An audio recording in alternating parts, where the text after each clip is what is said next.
কোন দিকে ফুসফুস থেকে অক্সিজেন আর রক্ত কোন দিকে হামাইব বামনিন্দের মধ্যে হামাইব বুঝা গেছে তোর বামনিন্দ প্রসারিত হইব কিতা হইব প্রসারিত মানে ফুলিব সেফটা হইব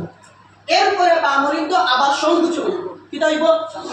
তখন বাম নিলয় যেটা আছে ওটা প্রসারিত হইব ও জায়গা থেকে রক্ত পাম্প করছে পাম্প করিয়া ও জায়গা ফটাইছে হইছে না হইছে না কিতা আলা রক্ত খানতে কি আইছে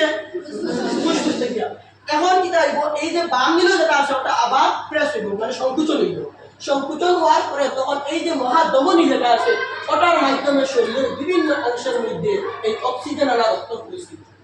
বুঝা গেছে না পারি কি করতাম বুঝা গেছে এরপরে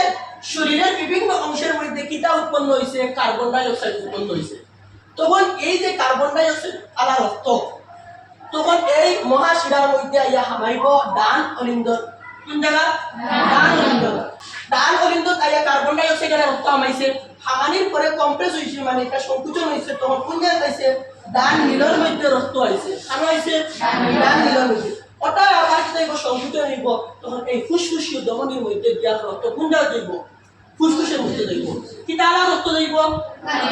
কার্বন ডাই আর ওখানে যখন আমরা শ্বাস ছাড়িব তখন ফুসফুসের মাধ্যমে সেটা কার্বন ডাই অক্সাইড বাড়িয়ে দেব ও হইল যে আমরা দিলর খামশ্বাস বুঝা গেছে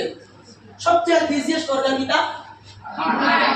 বুঝা গেছে আর আমরা যে হৃৎপিণ্ড যেটা আছে এটা বেসিক্যালি কাম হইল যে রক্তের পাম্প করা দেশের সব জায়গাতে রক্তের কিটা হচ্ছে পাম্প করছে বুঝা গেছে ও আমরা পাম্প শেষ বুঝা গেছে ক্লিয়ার কোনো ডাউট আছে